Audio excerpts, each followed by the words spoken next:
Alrighty, I can see there's people in the chat room already, which is great to see, even though it's not a Sunday. I had a special exception to the rule here, seeing as it's Pye Jirsa, we could not get him on, so we had to change it. But thank you so much for joining me on a different day of the week. And those of you who are regulars, just do me the favour, as you always do, drop me a comment in the chat to say that you can see and you can hear things that are happening right now. Otherwise, again, I'm just sat here chatting to myself.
All right, that's brilliant, folks. Thank you so much for letting me know you can see and hear the countdown and hear my voice coming through.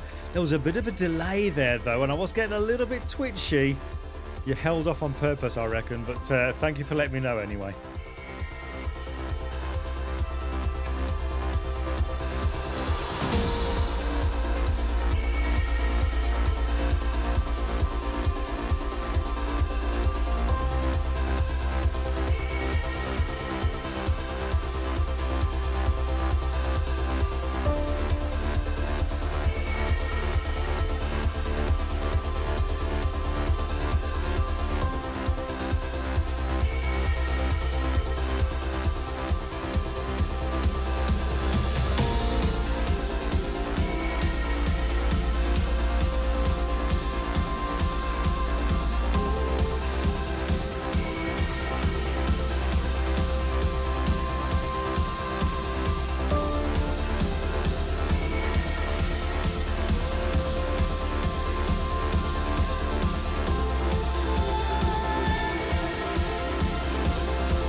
Alrighty, thank you so much for joining me for another week of live broadcast, although it's on a different day this time round, usually a Sunday.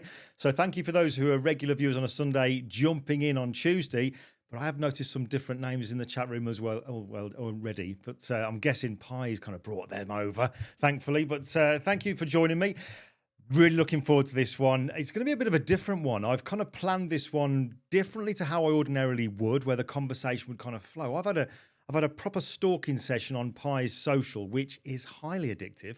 And I've got some things that I want to bring up that he's mentioned in social media over the past few weeks, that it's just stuff that really resonates, stuff that's really inspiring, educational, just draws you in. So I want to get into talk about some of those points, but I'll reveal all that in a short while. But before I do, let's just quickly do a bit of admin. The first couple of things is to let you know that tomorrow a new pre-recorded video will be dropping. It's this one here. The actual photograph there is just a quick one where I jumped out the car when it was pouring down with rain and took it.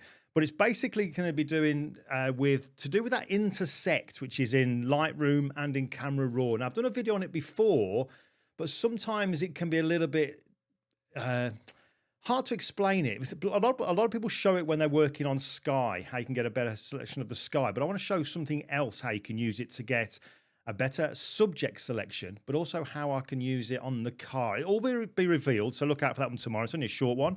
The other thing to let you know about is that on Thursday this week, the tables are being turned. The interviewer is becoming the interviewee, when I will be on the Flux Review TV YouTube channel, being interviewed by my great friend Gary Nichols, who I've known for a long time. I've known Gary for a long, long time. Those of you who are regular viewers will remember Gary was a guest way back, and he's the guy that does the very, very fine art. It's kind of like a steampunk themed kind of work where there are literally hundreds and hundreds of layers. It's a lot of work, but yeah, Gary's going to be chatting with me, and I think it's going to be interesting. It's going to be revealing. I am an open book, but I know he's done a lot of research, so I'm kind of excited, but also mildly apprehensive. The other thing to mention, just quickly, don't forget if you haven't already, is just press that button. There we go. Click on subscribe. It's a very, very small thing to do, but it helps in a big, big way. And I'm very, very near, not that I'm keeping tabs, but I'm very near to a bit of a milestone on this channel. So it'd be a great help to get to that point. But that's it. Right. Now for the main reason why we're here, and that's to chat to my friend Pye Jirsa. Now I'm going to just quickly read this here, something I've just kind of I actually had to get ChatGPT to do this, because this Pye has got so many things going on, and it's probably the hardest guest I've had on to try and narrow down what I want to talk about. But I actually had to call on ChatGPT to do me a little kind of preview summary of what he's all about. But for those of you who have kind of lived under a rock for a few years and maybe haven't heard of Pye, this is for your benefit. So Pye is a renowned photographer, educator, and entrepreneur based in Southern California. He co-founded Lynn and Jirsa Photography, a boutique wedding and portrait photography studio known for its creative approach and high quality imagery. He established SLR Lounge, an exceptional educational platform offering tutorials, workshops, and resources to help photographers enhance their skills and build successful businesses. And there's a lot to do now with helping people build the businesses, and we'll hear about that this evening. His educational content can be seen on platforms such as Creative Live, Adorama TV, F-Stoppers, and many more, where he covers topics such as lighting techniques, post-processing, and business strategies. And as if that wasn't enough, Pye co-founded Visual Flow Presets, offering Lightroom presets designed to streamline the editing process. Now, I put this one in here. His social media presence is engaging, educational, entertaining, and like I said already, highly addictive. It's no exaggeration to say that Pye's contributions have significantly impacted the photography industry, inspiring countless photographers, many of whom I've heard since I announced that he's going to be on, to reach their potential both creatively and with their business goals. So that's Pye Jirsa. He sent me some images over. Before I bring the main man in, let's just play a quick slideshow that I put together to give you an idea of just some of his work.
cool is that? That definitely deserves one of those, doesn't it? My God, that's good work. Right, let's waste no more time. Let's bring the main man in. I'll unmute him, make sure that's working. There we go. And here we go. Bring him in. Pye, can you hear me? I can hear you loud and clear. Oh. That might have been the coolest intro I've ever gotten, Glenn. So thank you. No, you are welcome. I had great fun putting that together. I really, really did. So thank you for sending it over. That's rad. Well, I appreciate it, man. Not at all, not at all. Well, obviously, we met one of the crowd that we're all together over in San Francisco. And just for your benefit, I've got my San Francisco t-shirt on. There we go, just underneath there. Can't even There you go. There you go. San Francisco shirt on. And obviously, it was you and me amongst a few others that were asked to do a bit of a few minutes talk in front of everybody there in that little small group. And whatever. I did mine, and then you did yours. And then it was kind of after that had happened that I remember you and me chatting, and we just seemed to connect. There was just something. You asked me I think it was quite revealing. Both of our talks were quite revealing. Some of yours, I'll admit, was quite hard to hear, some of the stuff that you covered. I think I mentioned that to you when we were in San Francisco. But yeah, something kind of clicked. And I just had to get you on here, mate. Had to get you on. I felt that too, brother. I felt like-minded as you were presenting what you were presenting and the way that you were talking about it. I was like, we share very similar values. Yeah, cool. All right, well, there's so much that I want to cover with you, and obviously I'm conscious of time, mate. But I think what we'll do, I've got my list of things that I'm going to sort of ask you about. But to get us warmed up and get us kicked off and what have you, for the benefit of maybe somebody out there who's not heard of you, I mean, I've got to say, the amount of messages I got from people saying, oh, God, you've got Pye on. My friend Anthony, I know that you've seen him in the chat there. He was, I saw him, he's excited that you're on. So many people know who you are. I know who you are before we'd met, but it was kind of like getting to see you in person. It's like, oh, you're the guy. Do you know what I mean? It was one of those moments. But for people's benefit that maybe haven't heard or don't know the true story behind you, can you just give us a quick kind of potted history as to what got you doing what you're doing now? The photographer, the business coach and mentor and all that kind of, where did that all come from? How did it all begin? Yeah, so I'll give you the quick high level overview, and you tell me what parts you want to dive deeper on, if any. But I was the kid whose high school art teacher told him to quit art, and so I literally did. I went to honestly, he wasn't. I don't think he was trying to hurt my feelings. I just was not good. So he was absolutely right. So I listened to him and I kind of quit. I used to love art and everything kind of creative, and I just kind of realized it wasn't for me. I wasn't good at painting and drawing, and so I left that world and I went into accounting, oddly enough. And so, I studied accounting. I graduated. I got a job with Ernst & Young. They're one of the big accounting firms.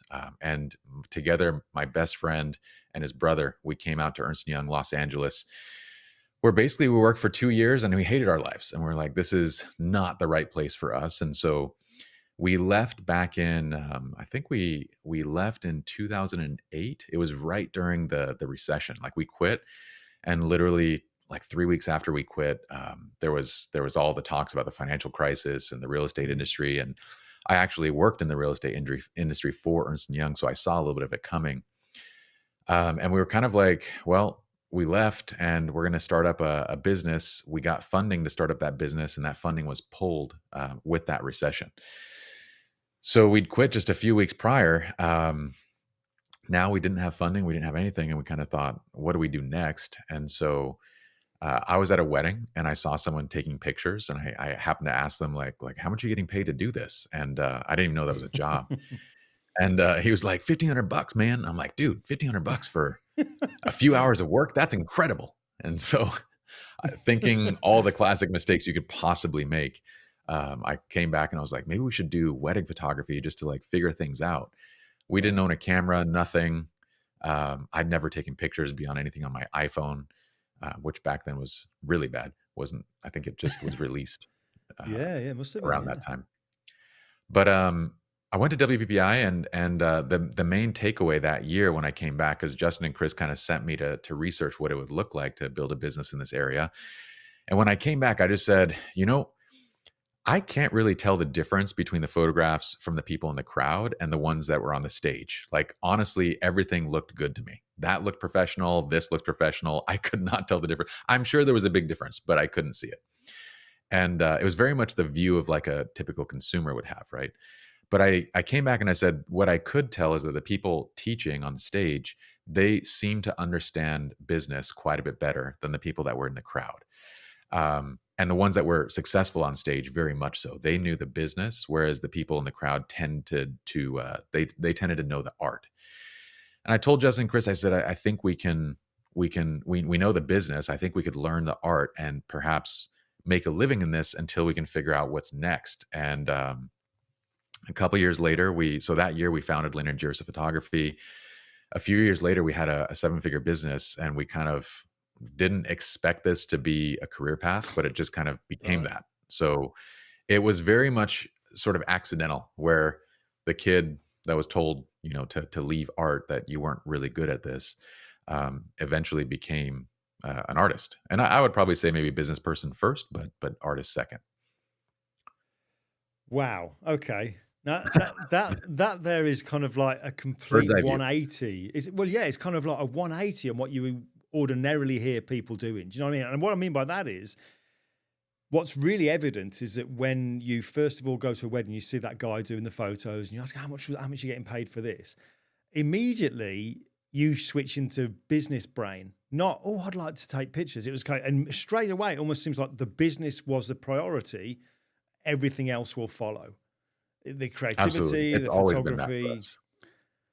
But my question is then, okay, and it's just incredible to hear that you say, once you started, within a very short space of time in business terms, you create a seven-figure business. Where did the photography come in?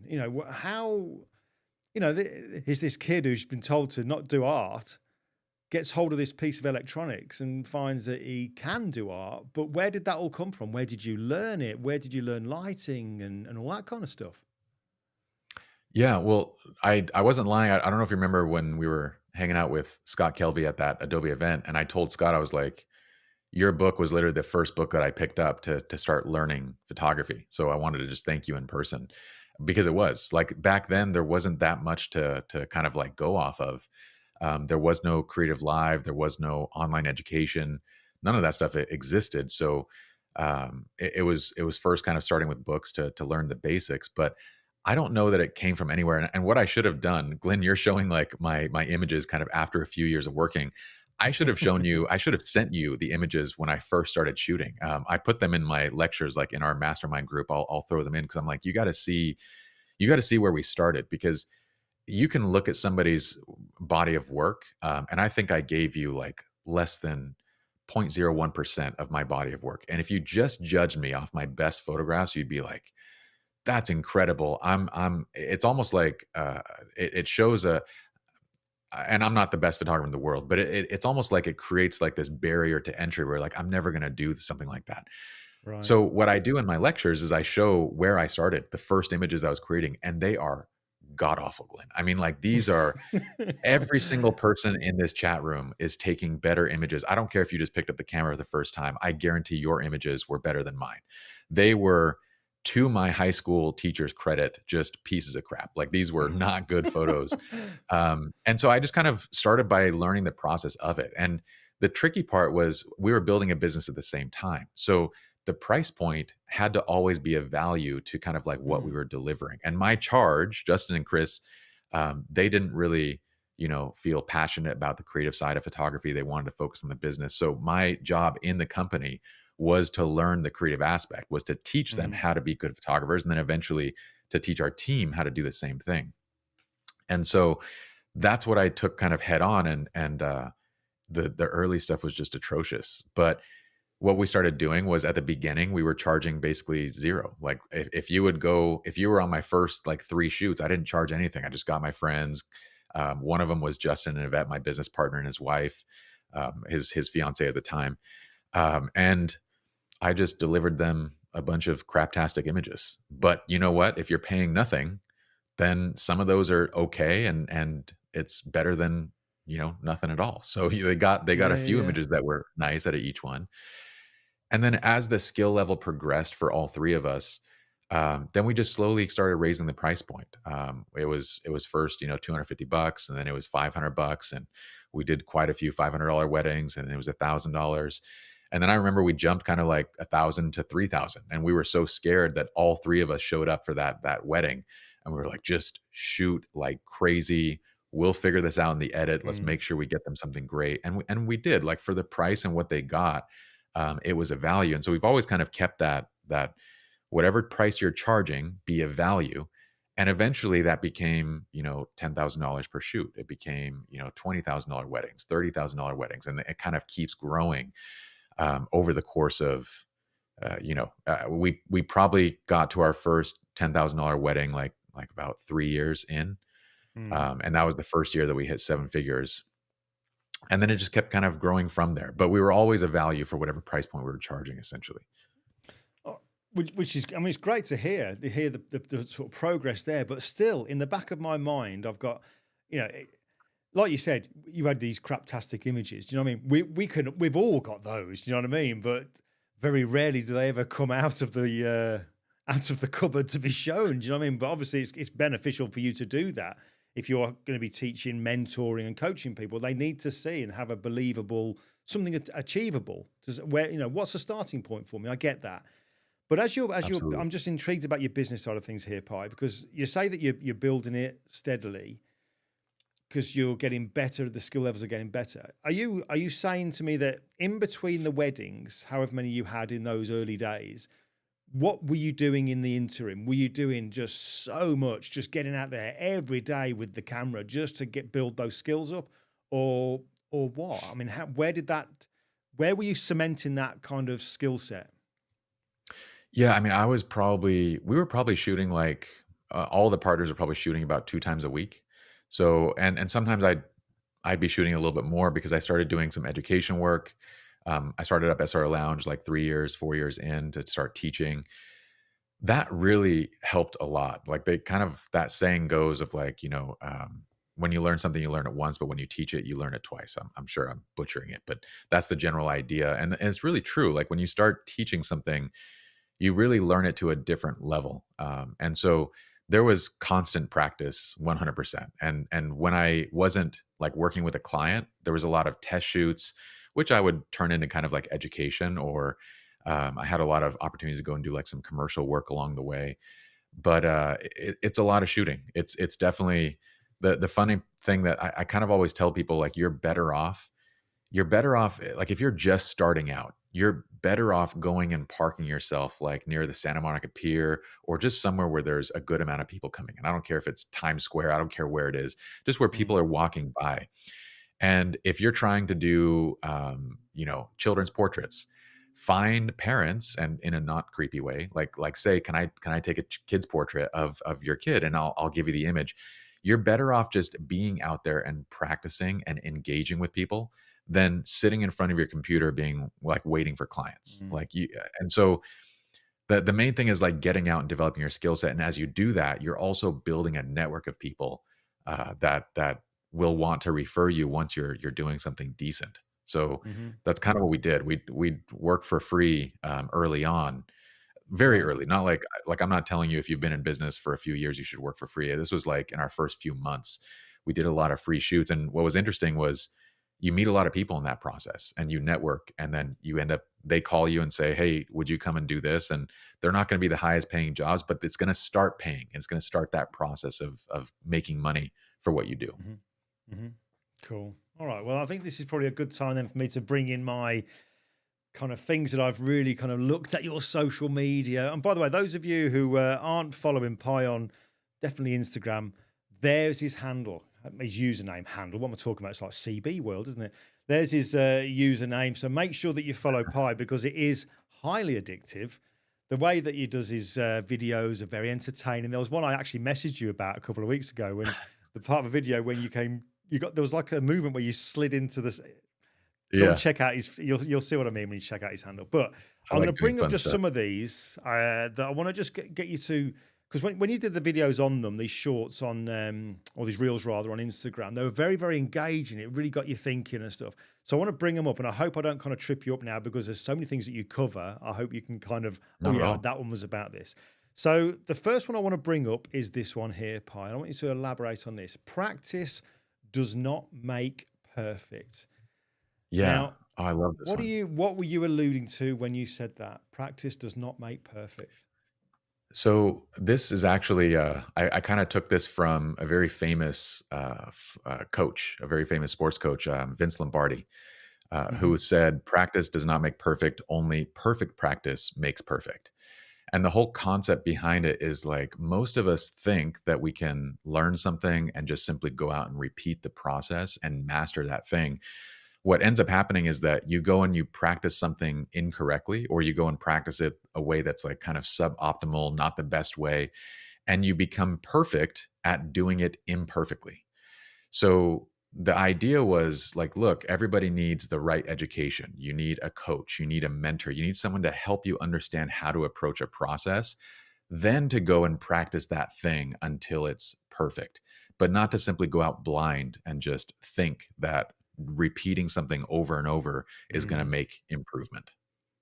I get it. I get it. So throwing that back to you then, going back to your early days of, the business being first and foremost, then there's the photography, which obviously needs to be there for the business to succeed as well. It is a huge part of it. When you're going out and you're doing this 2 shoots a week or whatever, practicing and doing your stuff, who is your coach? Who is your mentor? Who are the people that you're bouncing your work off to say, how am I doing? Or is that just something that Yeah. you're kind of judging by yourself? What was the process then? So at the time, the way that it kind of worked is there wasn't a lot of like mentors that we could find back then.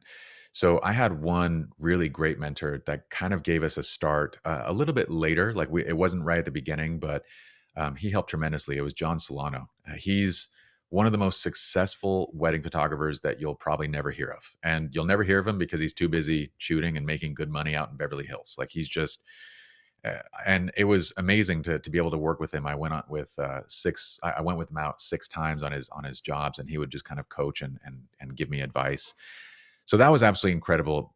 But I'd say from like a creative development standpoint, John was incredible from a communication and business and experiential standpoint. Like he showed me what it was to really engage with clients in a way that I wouldn't have understood for a very long time without seeing him do that. From a creative standpoint, Justin and Chris and I were kind of like solo. We are kind of like trying to figure things out on our own. So what I would generally do is get a book. And so I don't believe in the idea of being self-taught because you're learning from somewhere. We would start with a Mm, book. That might have been Scott Kelby's books. It might have been whatever was available at the time. Would learn a technique and we'd go out and try it. And I would teach them the technique. Everyone would go basically try it on their job. And we'd come back and kind of like say, do we like this thing? How did it work? And we just kind of critique each other. And right. I remember it would like there was very basic concepts that I couldn't understand until someone would explain it to me like a certain way. Like the idea, very simple ideas, like the ideas of like bokeh, like how do you get the background to blur out in an image? And at first you just read in a book and it's like, well, just shoot at f2 or just shoot at f2.8, like whatever the Mm, widest open setting is. And then you go and you try it and you're like, it didn't quite work. Why didn't it work? And we come back and we look at it. We're like, man, I was shooting f2, but the background is not blurry like I see in this image. And then you start learning, like, oh, well, distance to your subject matters. And then you start learning, oh, distance from the subject to the background matters. Oh, and if it's backlit, I remember Chris coming back from one shoot and he's like, oh, so if you get close to the subject, you're shooting wide open and you have a backlight, then it really gets a beautiful bokeh effect. Like get a backlight against trees and vegetation, and so we would sit here and kind of put together these little rules and slowly develop what looked like creativity. But really, what it was is just a bunch of little rules that you learn and then kind of piece mm. together based on what the scene that you're working in. That really, to me, I mean, it's great that you had, people there around you in your team of building the business, but that more than anything shouts to me the value of having people that you can be open and honest with and share stuff with, and people are in your corner. Do you know what I mean? Working with other people like me, Anthony, as you've seen in the chat room there, he's one of my, one of my closest friends. There's a group of us and we often get together and do stuff and we bounce ideas off each other and everyone contributes and have you tried this? And if you can't get something right, the other one says, well, try this and try that. What you're just saying there just kind of cements to me the importance of having those kind of people around you that you can help each other along the way, having that team of people. Absolutely. That process is so critical. And I would say like you really want the people around you to be either at your level or ideally it's a mentor, someone far above your level. Yeah. Because now like what I could when Justin and Chris and I were doing that process and kind of helping each other, it was learning by like piecemeal. Like we would each be figuring things out slowly, kind of roughly at the same level, trying to help each other. And it was maybe try this, maybe do this, like what about this? But when you actually have a mentor, they can fast track that entire process and say, okay, what is your goal? That's your goal. I can explain to you in 30 seconds why, how, every single piece so that it's internalized and memorized to the point where like we actually have some of our, I think some of our 10K, 2K is our mentorship program for business.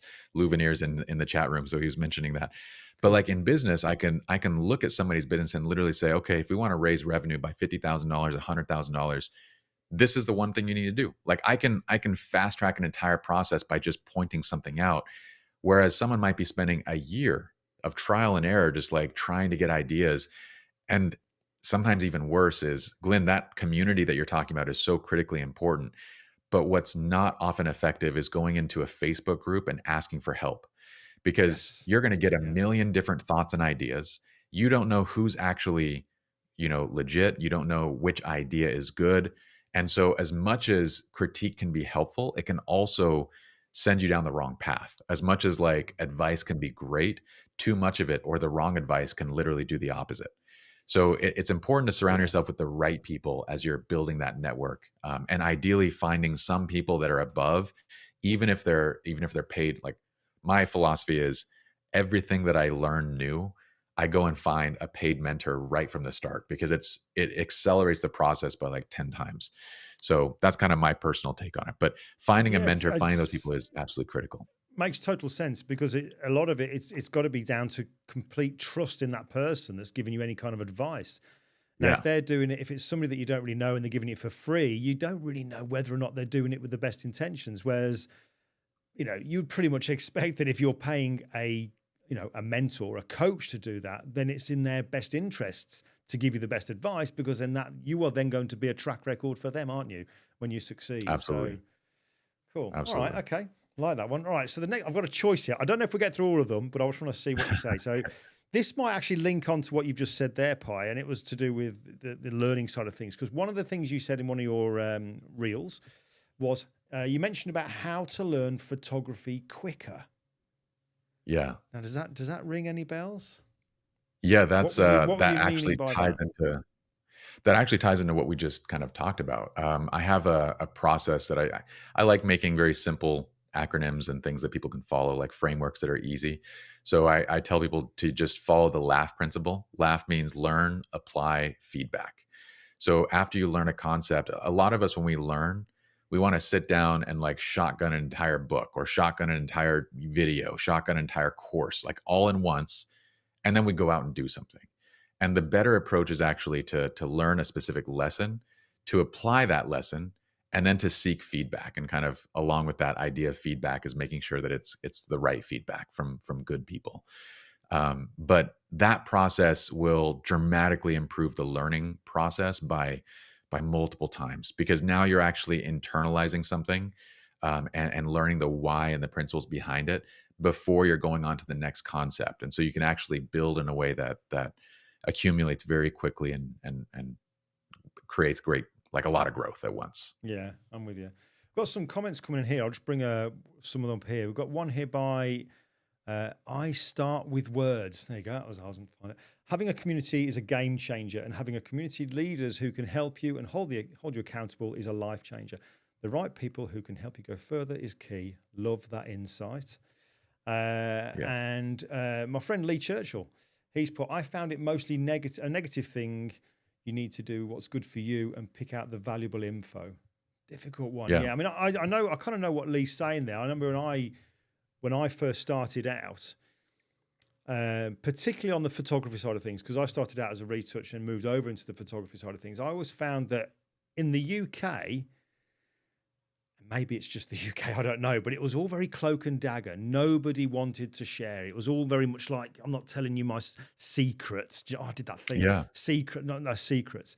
Whereas I found the most open people who were prepared to, if I had a question, they would answer it honestly, was people that I maybe became friends with in Germany and the USA. That's how I found it. Yeah.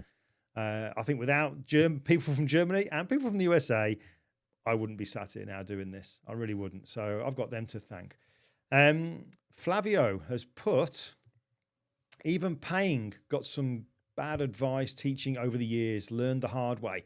Finding good mentors is also a struggle at times, except today. Two great photographers, and oh, bless you. I didn't bring that one up just because you put that last sentence in, but there you go. All right, okay. Now the third one here. This was fascinating. This one really was fascinating because it's a pretty cool term. It's this one here that you said: cognitive distortion, expecting things to be perfect. Yeah. So my background is psychology. I spent 20 years studying psychology on the side, like it's been kind of a passion of mine. But cognitive distortions are just kind of false little beliefs that we tell ourselves, usually at a subconscious level, that are very much growth hindering. I could say like to Lee Churchill, I would very much disagree with what he said. And I would say the idea of what he shared about it's mostly a negative thing, do what's good for you, could be a type of distortion, because there's some truth in that.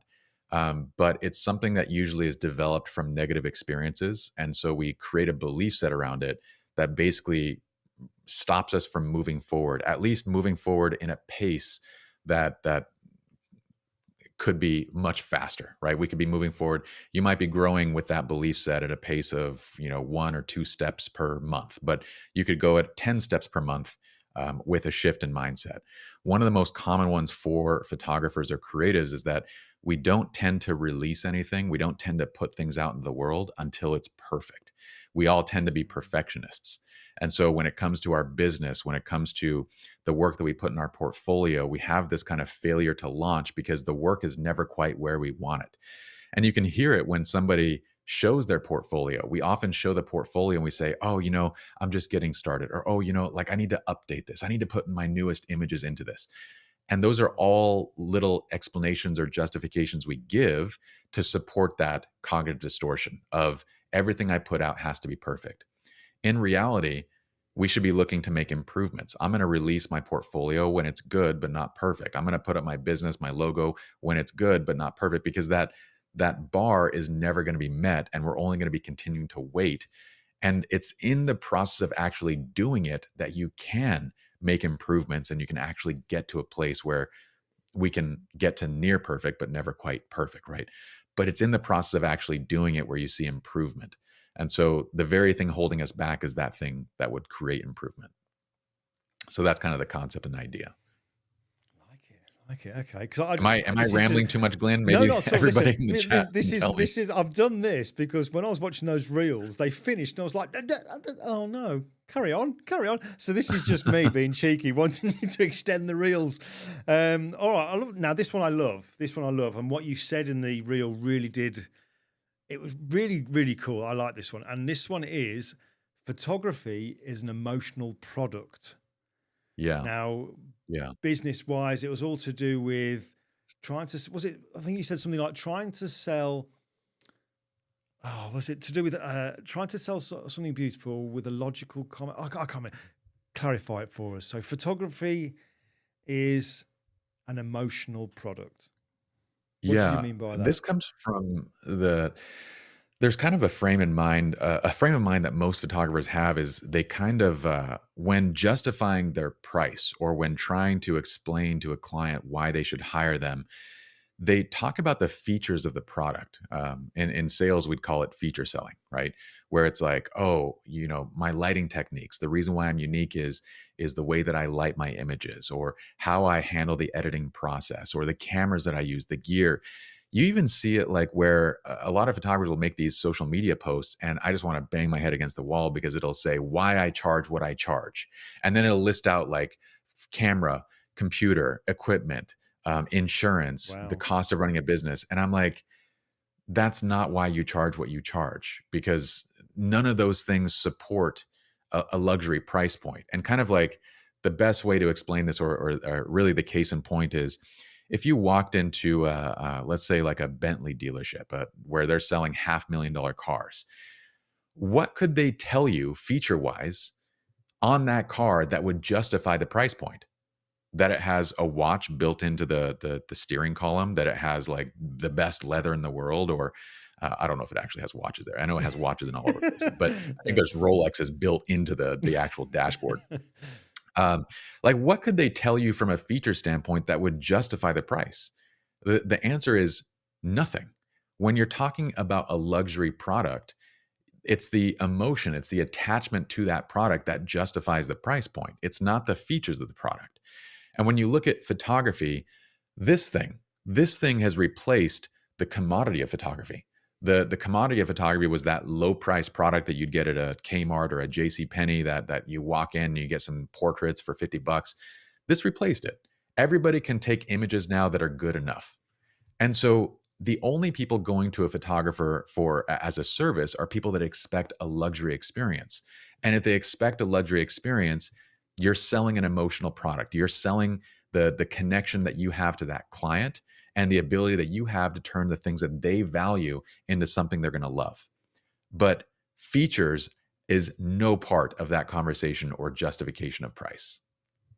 I get that totally. Now, one thing that kind of struck me what you said there, you used the word luxury products, referring to the photography that you do. The product that comes from that shoot is a luxury item.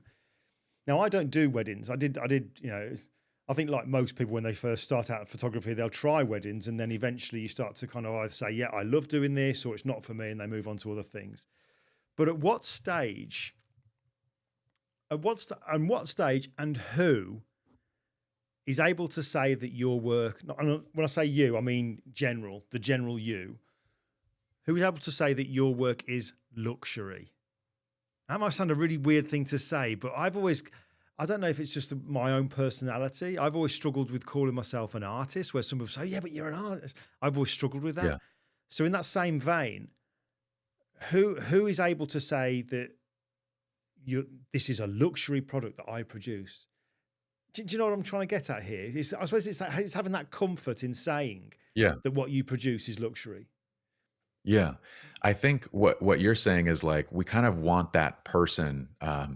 We do this a lot as photographers. We look for external kind of support, that, external justification that we are as good as we think we are. And we do this by throwing things online for likes and for engagement. We do this by shooting images that other photographers will like instead of like our actual clients. We do this by seeking out awards, instead of like trying to get more client reviews. So we do this in a number of different ways, and it's all to kind of feed that need that we have to kind of say, I am good at this. And again, that need comes from, these are all like in psychology, these are generally all types of, I want to say trauma responses, but people might not think of trauma the way that it's often used. So we won't use that word, but it's a response to, you can say, a deficiency. We have a deficiency from our upbringing, from the way that we perceive ourselves. And so we look for this external support to kind of say, to fill in that gap, if you will. The truth of this is that as soon as you said you're a portrait or wedding photographer, as soon as you are a client serving photographer, the reality is that you are already a luxury service provider. That's the truth of it. As soon as you said it, it doesn't matter whether your work is good or bad. As soon as you went into this field, you are in a luxury space. Now, you might be charging a low price point. Your work might not be good. that's all the stuff that's going to prevent us from actually booking clients. But you have put yourself in that position because, again, that low price point service has already been taken up by everybody's own phones, by their own ability to create for themselves. Mm, So, really, the question is not, am I good enough, but rather, what do I need to do to deliver a luxury experience? If it's improving on a bit of my image quality, I'm going to work on that. If it's usually actually not image quality, it's usually the experience itself, the sales experience, the onboarding experience of becoming a client, your branding, your identity, your online presence. That's usually the pieces that are really missing. Most of the time when I see photographers that want to build businesses, I look and their work is good enough. It's just mm. that the experience they built around it is not a luxury experience. I'm with you. I'm with you. There's obviously some comments coming in from that there. And Lee Churchill's jumped in here. It's an interesting question, actually, or comment rather. He's put, who validates your skill? And I guess I'd want to know that. Who I says, love that it's like, question. who says you're an artist? Who says that your work is good? Who says that your work is bad? I mean, who's qualified to say that? Who do you listen to outside of you paying for a mentor, a coach, and what have you? Is there somebody that you Yeah. can turn to for that? Dude, I love this question so much. And Lee had another comment, which I wanted to kind of address, kind of going back to that idea of what Lee was getting at was it comes from trying to please everyone. So that idea of like sometimes feedback from the wrong places sets you to put you down the wrong path. Mm, Again, don't let certain negative experiences kind of take you away from a general concept. The concept of surrounding yourself with the right people, the right mentors can really accelerate your growth. At the same time, he's spot on. If you're in this place where you're trying to please everyone and you're going and you're putting things up, looking for feedback, then he's absolutely right because you'll get too many cooks in the kitchen. You don't know which one to listen to. And it kind of goes back to that idea that yeah, if you're putting things up in that place and getting all that feedback, it's going to slow you down rather than speed you up. So I love that he kind of clarified that. Going into that second thought of like, who validates your skill? What an mm, amazing question that Lee put up. Because if you were to ask me, I come from, again, very much like a business mind, right? I would think that if you asked the majority of photographers, they would think that they validate you validate skill through awards, through peer recognition, through all these different systems that validates skill. To an extent, sure. People that are very aware of themselves, they might go a step further and say, "Well, you're the only person that validates your skill." And I would agree with that too. Like, there's a level of truth to that. Like, once you don't need external validation, you start to recognize, like, I'm the only person that needs to validate this. But I would like, if you ask me this question, I think there's something a lot more pragmatic, and maybe it's not only pragmatic, it's very straightforward. Your clients validate your skill. If you've got paying clients, that validates your skill. And the more of them that you have, and the more that they're paying you, that validates and justifies it even further. So the reason I say this is because a lot of photographers will think like they'll come into the industry and they'll immediately after getting one shoot they'll say, "Oh, I'm only going to work if it's worth my if it's worth my service, if it's worth my time. So my get out of bed rate is $2,000 for a day." And I'm like, "That's great. But if nobody's asking you to come out for $2,000 a day, then you're not worth that price point. If nobody is paying that money, if you got one person to pay it, that doesn't mean that all of a sudden you're justified to say everybody should pay it. You're worth that when a lot of people are willing to pay that. yeah. And so we kind of get in our own way by thinking that by overcomplicating this process of skill validation, when in reality, it's simply your clients. If your clients are paying and you have a lot of them lining up, that's the best validation of your skill. And you should take that over any type of award or peer recognition or likes or shares or publication. The thing that matters most is that review that goes up onto your business profile. Sure. Okay. We're going to take a quick break in a moment so you can have a quick sip of water or whatever. But I just want to bring up Michael Bookman's comment here. Luxury is what we talked about as well. Providing a thing that people can't or don't want to do for themselves then is a matter of degree of luxury. Absolutely. Yeah, There you go. like there's various levels of what you can do in your service, right? And the more there's kind of a different type of client at each level. Then it's why you see the same thing like cars is a very simple analogy. It's why you Mm, see Lexus. versus BMW versus Mercedes versus Bentley. You have different scales of luxury for different types of clients. But remember, for every single luxury client that comes through the door, the expectation is great quality. It doesn't matter if I'm buying a Lexus or a Mercedes or a Bentley, my expectation is great quality. And so that can't be what we're using as a selling point. When everybody expects quality, that can't be the feature that we're necessarily selling and saying, this is why you should see us as different, because it's an expectation. So we have to Mm-hmm. speak on differences, not on expectations. Do you know what? I know we're going to go for a break, but just very quickly, that made me think of one thing, and I hope I don't tread on anyone's toes here when I say this. But one thing I always found when I used to look at other people's, websites and stuff like that, particularly wedding photographer websites. Okay, that's who I'll Mhm. mention it. Is that you would see again? This is maybe just my personality or what, but you'd see in there kind of like services that they offer. One of the things it would say is that we are passionate about what we do, and I always used to think in my head, I should bloody hope so. If Stupid people are line. Yeah. spending their sort of hard-earned cash on you to do something for them, I really hope you're passionate about Yeah. doing it. Do you know what I mean? It Yeah. just seems to be like stating the obvious. It's like, I have a camera. They might as well just put that in their bio and their services. I have a camera and I take photos. Well, really? Yeah. That surprises me. Do you know what I mean? It's my No, we speak personality on that pie. a lot. Inside the mentorship, we speak on that a lot. And I literally say, like, what is the most cliche kind of about me Yeah. page for photographers? It's, I picked up a camera when I was 5 and I fell in love with photography. And when I come out to your wedding day, I'm going to bring unrivaled service and passion to your wedding day. And it's all like, it's so cliche that I went on a chat GPT just for proof. And I said, write me a cliche about me page for a photographer. And it put it together. And I did this live in front of my mentorship group, and they were laughing their heads off because it sounds like everybody's about page. And so Yeah. the moment you start saying the same thing as everybody else, then you become just another commodity in your client's eyes, right? And they go, okay, well, if they're saying the same thing, if he or she is putting the same thing on their website, they're saying, oh, I do custom quotes like everybody else. They're saying I deliver 8 hours. Then your client thinks, well, I can just compare them then across the board as far as what their Yeah. price is versus your price. And Mhm. if I'm looking at the same product, then price always wins. And then we as photographers get upset and we say, people just don't value good photography anymore. It all has to do with the way that we're building and approaching our business. It's wild. It blows my mind, but we can go on about that, Glenn, for hours. Yeah. Okay. Well, let's have a very quick break. So I'm gonna have a quick sip of water. But God damn it, how did you become so wise? Jesus. Mistakes. Right. Okay. Right. Let's.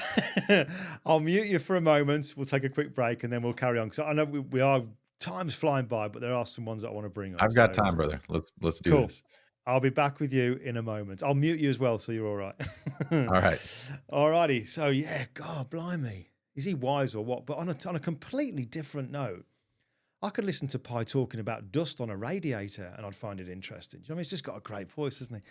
Right, okay, let's just play a quick ad, give ourselves a little bit of a break, and then we'll be back. I've got some more things I want to bring up from my stalking time on Pye's Instagram. So quickly play this for you, and we'll be back.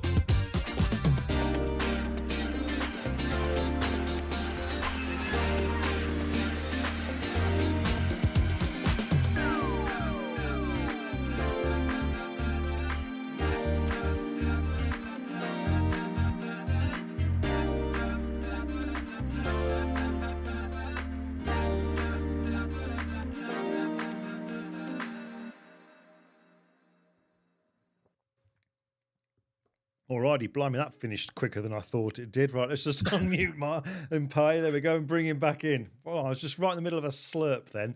Right, okay. Let's. I was quickly looking through the old chat thing now. I'm trying to highlight certain things which I can bring up right at the very, very end, but I want to dive on to bring up another one. Let's have a quick choose. Okay, all right. Let's have a look at this one here. This is kind of taking me out of sync, but I think it's a good one to bring up.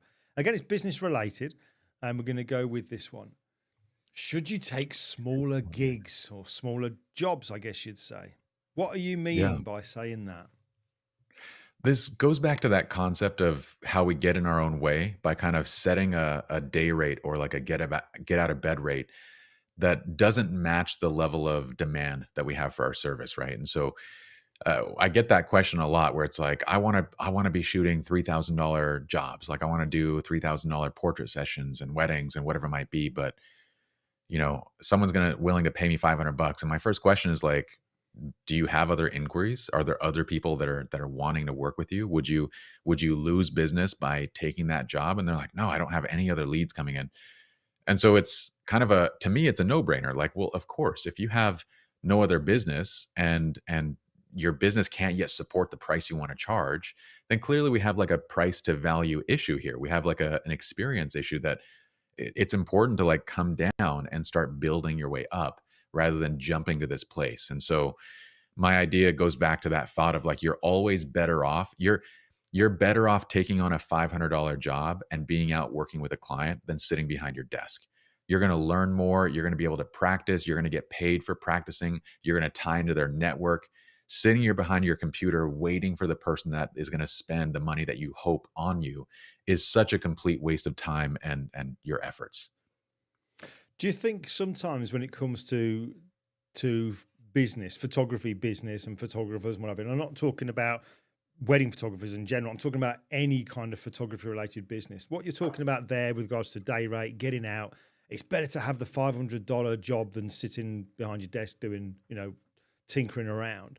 Do you think a lot of the problem comes from pride, where people have kind Yeah. of set themselves, I'm better than this, I'm not taking that, and that's it? And do you think that having that pride, like I say, pride comes before a fall, do you think that's very relevant with this?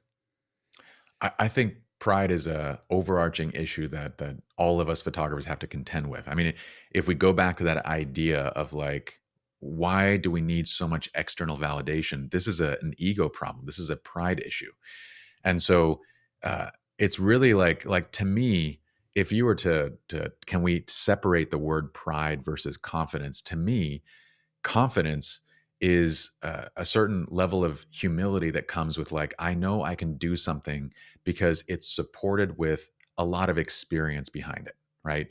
I know I can handle something because I've justified that multiple times over and over again. I don't think over my ability, but I kind of have a good idea of what it is that I'm capable of, and maybe I can push a little beyond that. That to me is confidence. On the other hand, pride is there is no justification for what I feel. There is no experience or evidence that supports this. It's just this is how I feel, and I feel the way I feel. Like I'm gonna. So we try to that's where we kind of get into this very unhealthy place of looking for a lot of validation externally from all the wrong places to support that need for pride. And I would say instead look to build confidence, not pride.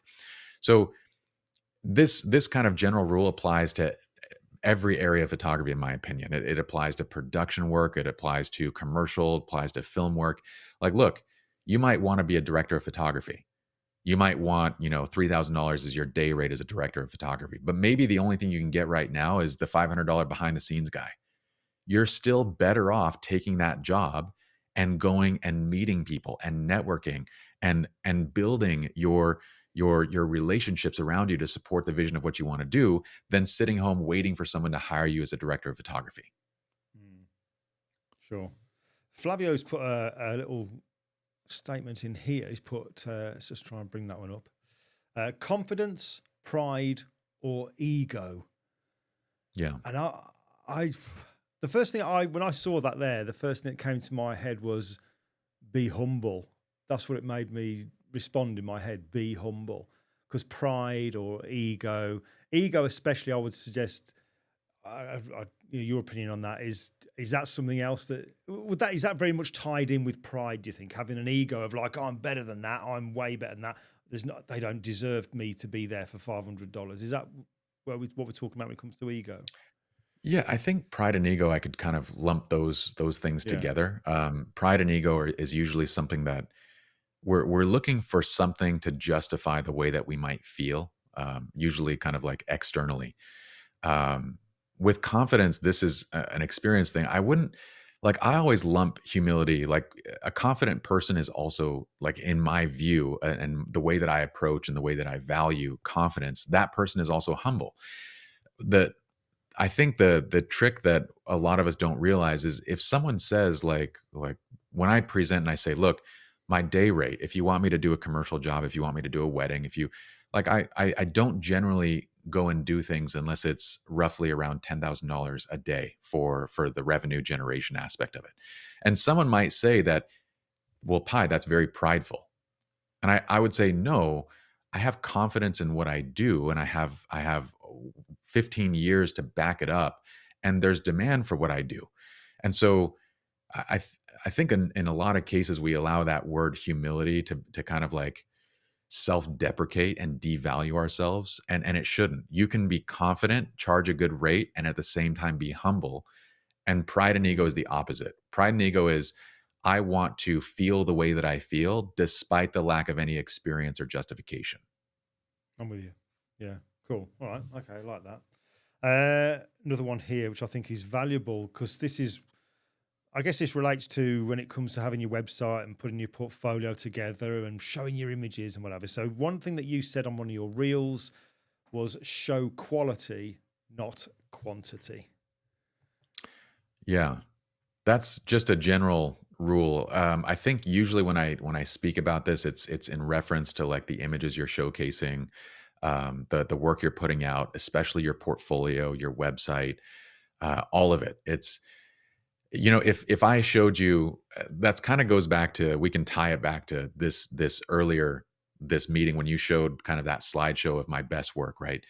You get the impression from that I don't take a bad image, but that's not the case. I take tons of crappy images. I just don't show them, right? I just don't, and all of us do. The best photographers still take 80% of the images that they take are not great. They're just, they don't ever even make it to a deliverable nothing. It's, we narrow down to the 20%, and then of the 20%, we might deliver 10, and then of the 10, maybe 1%, 2% goes into our work. So the impression that you create, though, when you start showing too much is that from the client's perspective, they go, oh, I love this image. Oh, that one's not that good. Oh, this one's okay.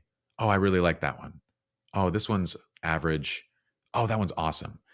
And the perception of you kind of goes to like you can go say the lowest common denominator. If it kind of all averages out and they're like, okay, they're an okay photographer.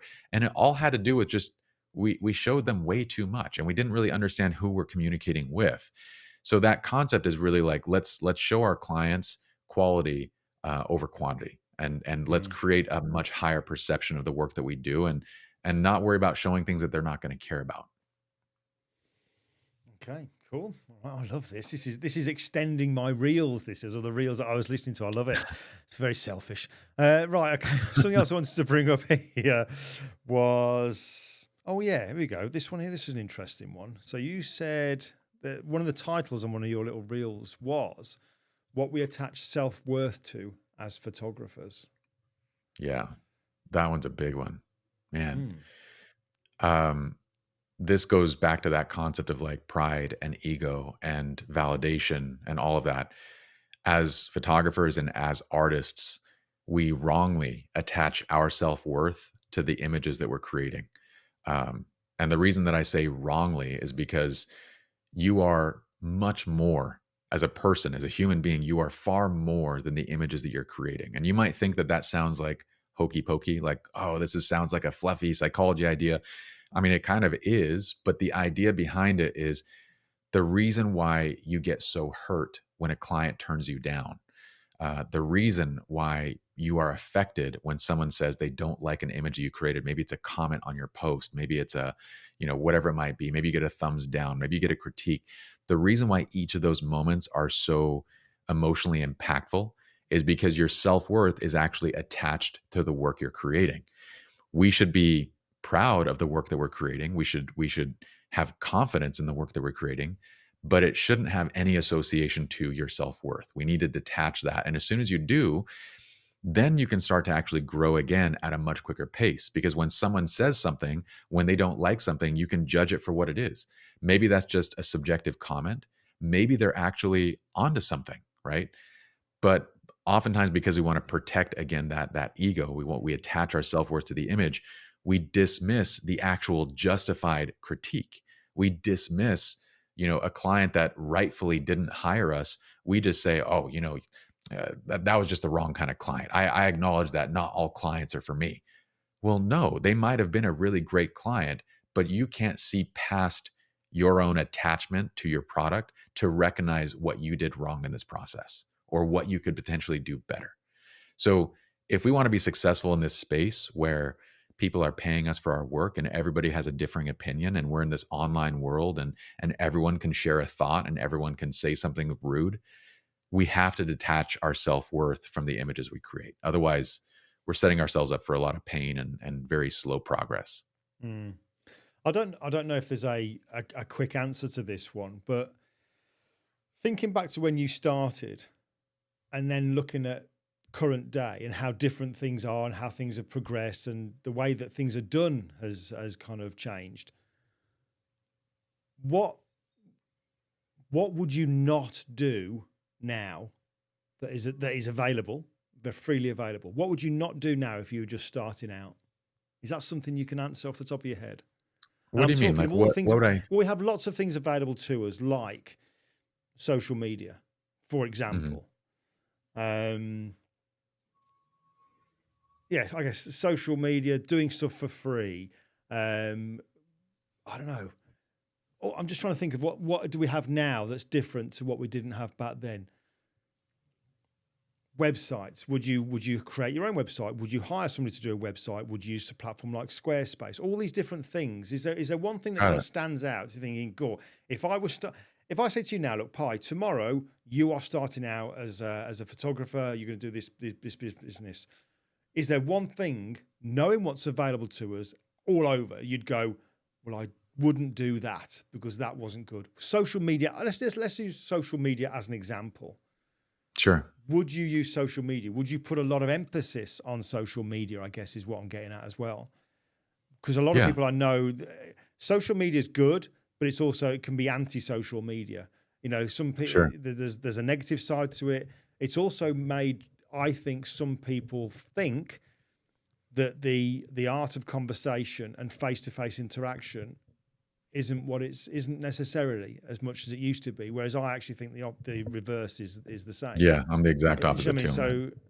So what is there anything that makes you think now we could jump from this question? Because it just came into my head. No, I like it. But is there anything that you think I wouldn't do that if I was starting out now? Yeah. So I can tell you first what I would do and what immediately popped in my head when you said what I wouldn't do. I'll add that on as well. But what I would do is I would build my website, my portfolio the same way. I would build my social media the same. We talk about kind of a 4-prong marketing approach, which is one part social media, one part networking, one part SEO, and then you can fill in the blank with the fourth part. And so depending on personality, what we like to do, that could be paid ads, it could be different things, but we have like a fourth space. So that way our lead generating abilities are strong. So all those things I think are fantastic. A lot of people talk about the art of blogging as being like dated, and I'm like, no, I teach everybody like you should be blogging. And the reason why you blog isn't necessarily just to because people don't read blogs anymore. The reason is why is because we want to create a permanent page where the vendors and the people that worked on that job can constantly reference. They can Google search it, they can reference it anytime. That is highly valuable in terms of your network, right? So all these things are things that I would do.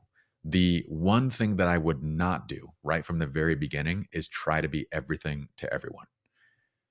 That I think is the quintessential mistake that we've made in our first year of business. We didn't realize like that we needed to speak to a specific type of client, choose a niche. So you try to be everything to everyone. You build a website and you're like, I want to do weddings, but I also want people to know that I do senior portraits, and I also do puppy portraits, and I also do real estate. And you want me to come and do brand portraits? I do that too. And you list out all these services, and your portfolio has every type of image in it. It's like And me, the me, me, goal, the pick me, attempt pick me. there, yeah, That's what the it's like, attempt isn't there it? is like, I got to show something for everyone. And in reality, we end up communicating with nobody. Seth Godin has a very famous saying on that. Like, when you try to speak to everyone, you end up speaking to no one. And the other side of it too is, a lot of people talk about the fact that you can't speak to everyone. And what I like to bring up is that you shouldn't want to speak to everyone.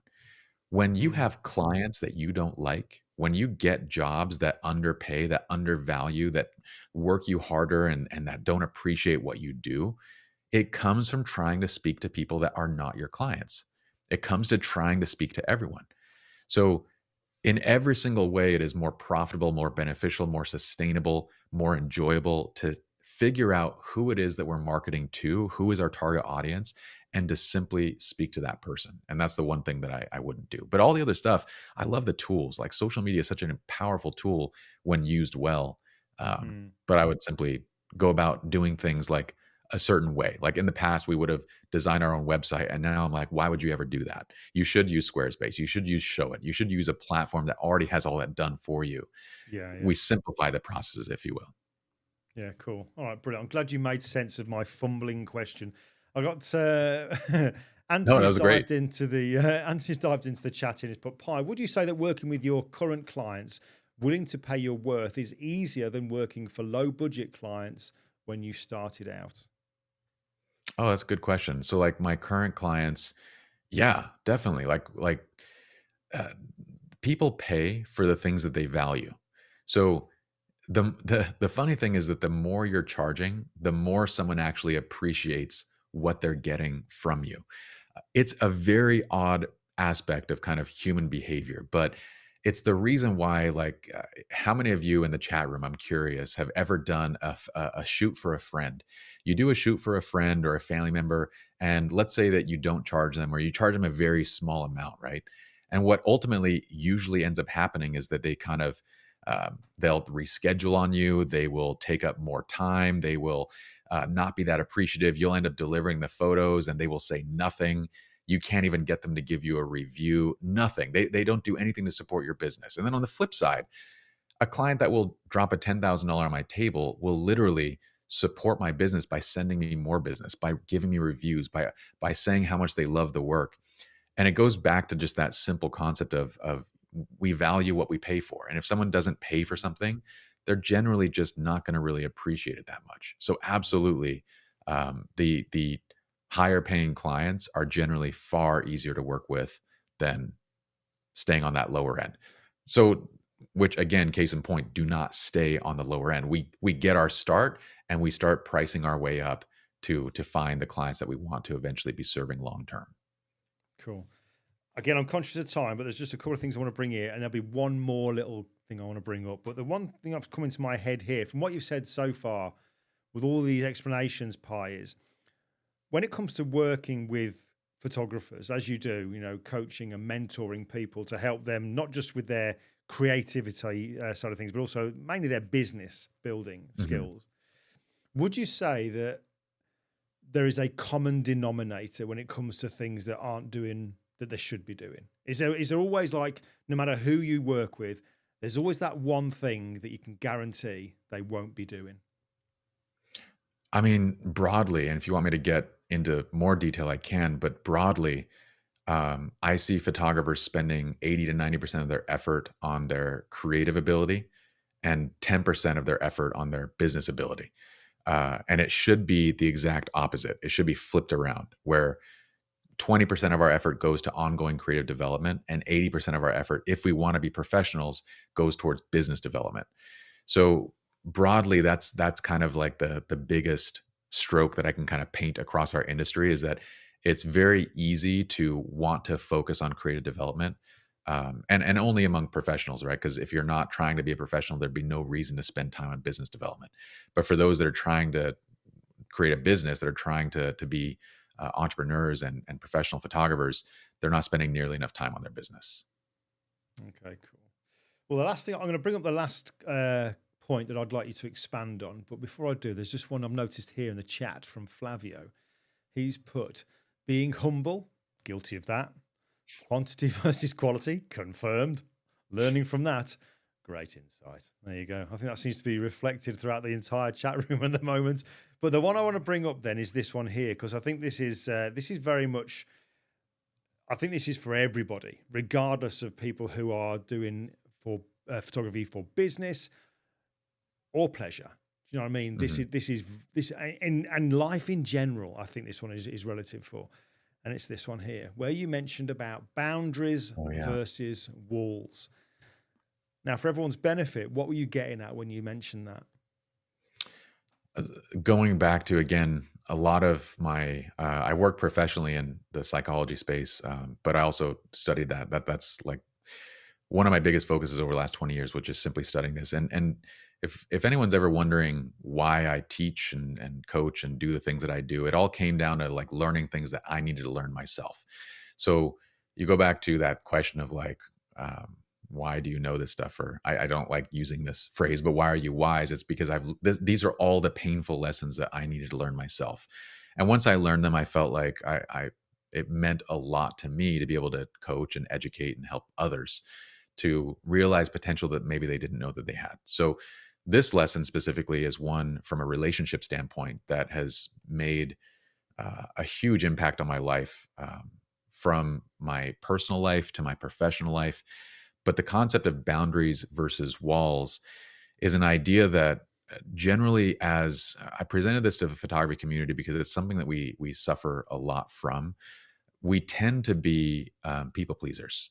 Why? Because photographers are typically going to be people that are more creative and generally more empathetic. It's kind of the backgrounds that we have that leads us down this path of being able to communicate, being able to visually express ourselves and wanting to do those things, because most of us will have faced sort of difficult challenges coming up.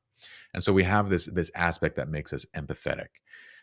That same part of us makes us become people pleasers. We tend to say yes when we should be saying no in many aspects of our lives. It could be clients that are asking you, like, you really want to work with them, but they're not willing to pay what you know they should be paying, but you say yes anyway because you just want to deliver for everybody. You don't want to turn anyone away, right? It could be helping your friend move, and maybe they've asked you for the fifth time, and really you need to focus on your work and your family, but you don't want to say no to them, so you say yes. So the concept of boundaries and walls goes that when we're looking at generally a healthy relationship, like every relationship goes through ups and downs, but when we're looking at something that's generally healthy overall, that's what a boundary is useful for. A boundary is kind of it's a fence line that we use to kind of protect our home. And in this case, we'll say that our home is our emotional health, right?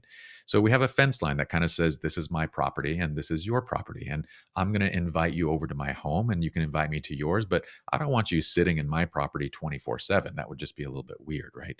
And similarly, we don't want someone to occupy our mental space, our emotional space nonstop, even if it's a healthy relationship. So within healthy relationship, we use boundaries. We say no when we need to say no. I'd love to come and help you, but I can't. I'd love to be able to do this, but tomorrow I'm busy. How about next week? These are our boundaries. We start saying no to things that we would have always said yes to. Now, on the other hand, a wall is what we use with unhealthy relationships. When I say that, it's any type of client or personal relationship that is not generally healthy. It is very much unhealthy to the point where it might even be toxic, right? There is no two-way relationship here. This is a one-way street where someone else is just kind of taking advantage and not understanding the concept of a relationship. That's where we don't use boundaries. We don't say, I can't today, but maybe next week. That's when we use a wall. And a wall is just it's literally what it sounds like. I'm not going to communicate with that person. I'm not going to text. I'm not going to call. I need a wall there just to protect my own health and sanity. Is this something that you kind of in the coaching and mentoring that you do? Is this something that you identify in your kind of clients, for want of a better word? You identify that they're experiencing from what they're telling you is going on, and do you advise them how to deal with those? Because obviously what we're talking about here is people skills as well, which is a massive part of being a photographer, having those people skills. But is that something that you also, not just the business side of it, do you link in helping them to deal with those boundaries and walls? Yeah, I do a lot of like inside of our mentorship program, we speak quite a bit about, just everything you need to basically succeed as a professional. And that includes, time management, productivity, mental health. That includes like your relationships. So we try to take it from a very holistic standpoint, as opposed to just teaching you how to generate revenue. And even when it comes to like building the business, my goal and my hope for everybody that's in the program is that they build a business of their dreams, not the business that we built, because that might not be the thing that you want. So before we even start building, we walk them through visualization exercises to help them understand their value sets, what type of business would actually be sustainable. Because what's the point in creating a successful business if you hate it? If 5 years in, you're like, man, I really don't enjoy this anymore. I don't want to do this. And all that work, you just kind of like leave it and you're like, I'm just going to choose to do something else. So we start from a very holistic standpoint that incorporates their values, their personality, and then we build from there and then provide the tools needed. Cool. Well, and it's kind of a natural segue there, because I wanted to ask you, how do people get to know more about this mentorship, this kind of program that you run? Because I've got I've got various websites of yours triggered here, ready to show. For example, like we've got Yeah. your wedding website here. There's SLR Lounge, which I would imagine so many people in the chat have, been on and got stuff from.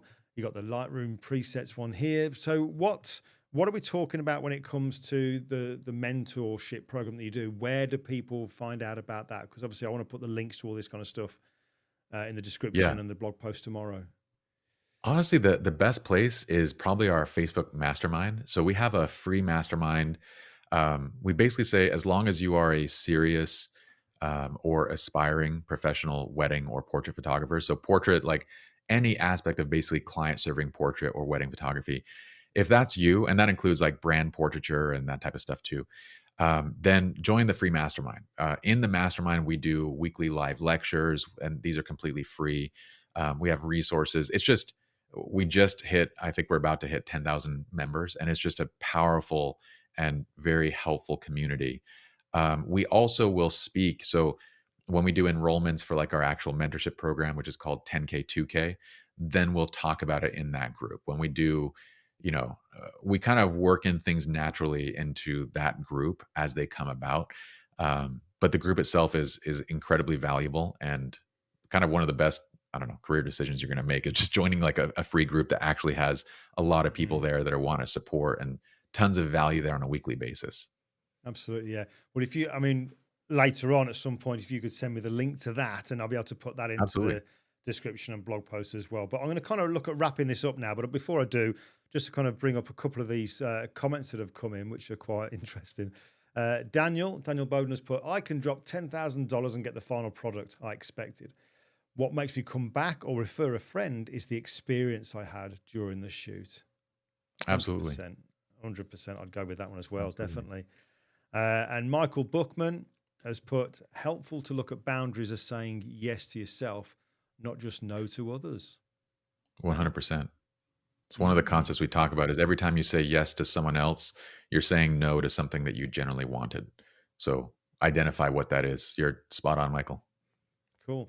Let me just have a quick look at my starred favorite ones here.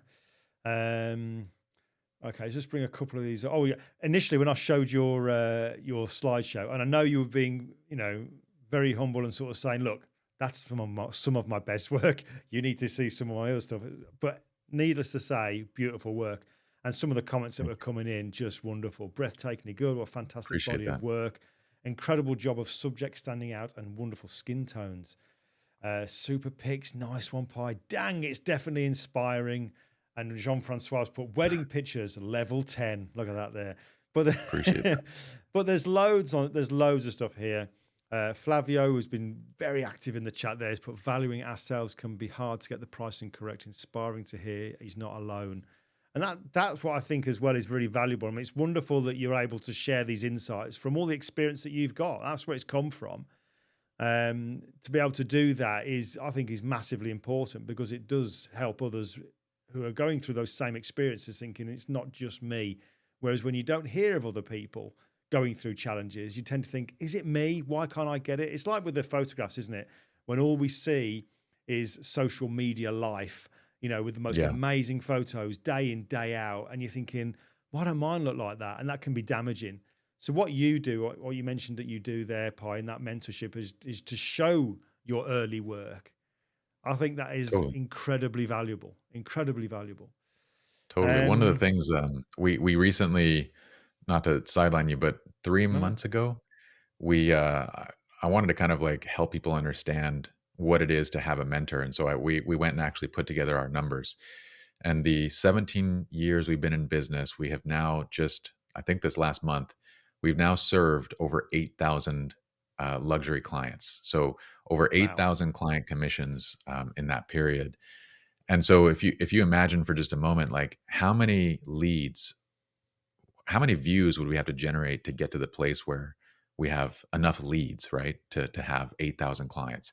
How many sales conversations have we had and interactions have we had with clients to be able to book those 8,000 clients, let alone actually deliver on that experience, to train our teams, to be able to manage to deliver a great product across the board, or at least for 99% of our clients. And that's kind of like the experience that a person would get to tap into. And so what we're talking about is nothing, when we give guidance, it's nothing revolutionary, it's nothing crazy. It just simply comes from, we've been there, we've done this.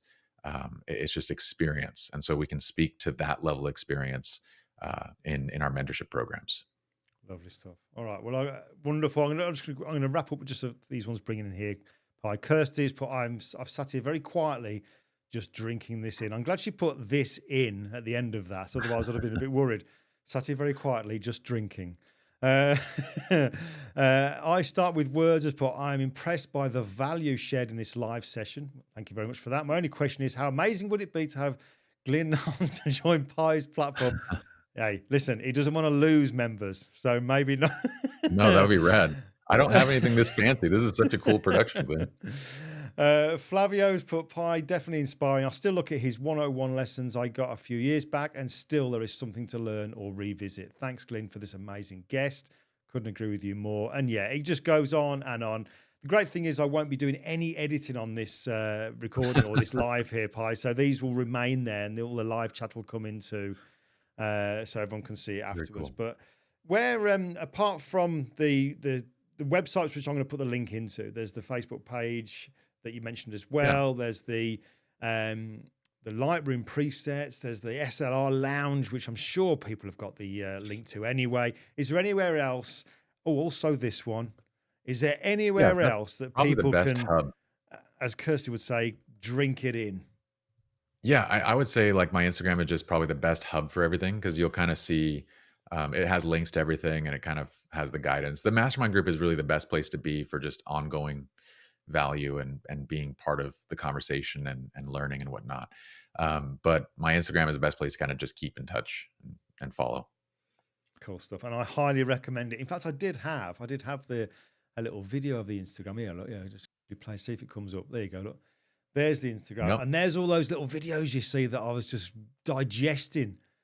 And they're just interspersed, all these kind of wisdom stuff, all interspersed with some really, really entertaining videos. It's a real good mix. I love what you do. You've made, I dread to think what my watch time is on my iPhone when you look at how long you've been on social media. But it's just really entertaining channel. But there's so much value to it as well. But Pye, it was an absolute pleasure to meet. You were one of the highlights for me coming out to San Francisco. I've met some incredible people out there, but I rank you way up there because, like I said, we definitely clicked. Once we'd kind of heard each other's story a little bit, it was like something there that just clicked. And I love that, how we were chatting. So I'm really glad you were there.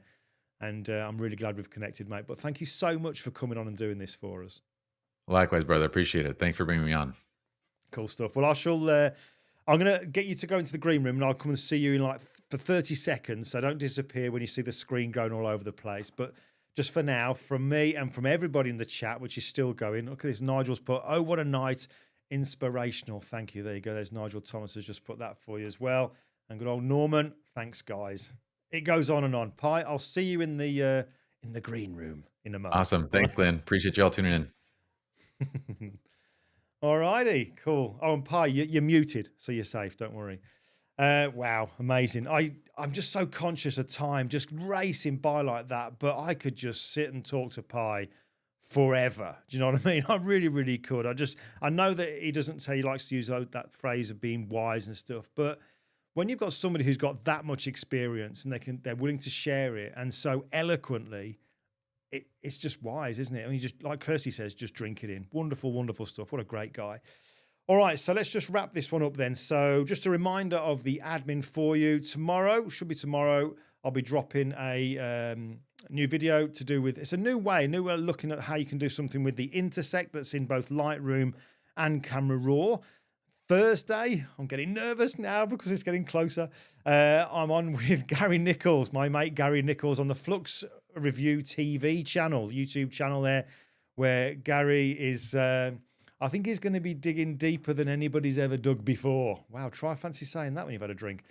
So yeah, I'm looking forward to that. Really looking forward to having a catch up with Gary anyway. The fact that it's going to be on a YouTube live, hey, there you go. Looking forward to it. Like I said, I'm an open book.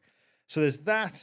Also, there was to do with this. It's quick. There you go. If you haven't already, just click on it. Like I said, it doesn't cost anything. It's a small thing to do, but it helps big time. And I am near a personal kind of little goal with the channel. We're getting really close to it now, which is really lovely.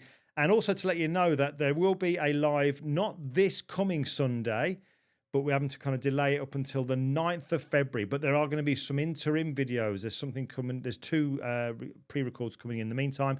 Sunday, the 9th of February, I'll be back at 7 p.m. UK. And this is with a guy I've known for about 16 years now. Must be 16 years. A guy called James Hole, who's a UK-based portrait photographer, commercial portrait photographer, wonderful guy. He's done loads of kind of very high-profile people, musicians and what have you over here in the UK. And very recently, those of you tuned in just a couple of weeks back, remember Ron Timmerhin, him and Ron have just gone in partnership in a natural light studio, which I must say does look rather good. So he's a top fella. Again, one of the nicest guys you'll ever meet. He's just incredibly humble and just very good at what he does, but just doesn't shout about it. He just gets on and does it. And I really like that about him. So that's it for this week. So thank you for tuning in on a Tuesday. Bit different, but thank you so much for tuning in. Some great numbers. Great to see the chat room being so active. Thank you so much for me. And again, thank you to Pye, who I'll see in the green room for a few minutes very shortly. But folks, have a great rest of the week. If I don't see you before, I will see you on Sunday, the 9th of Feb at 7 p.m. UK. Same time, same place. Catch you later. Have a great week.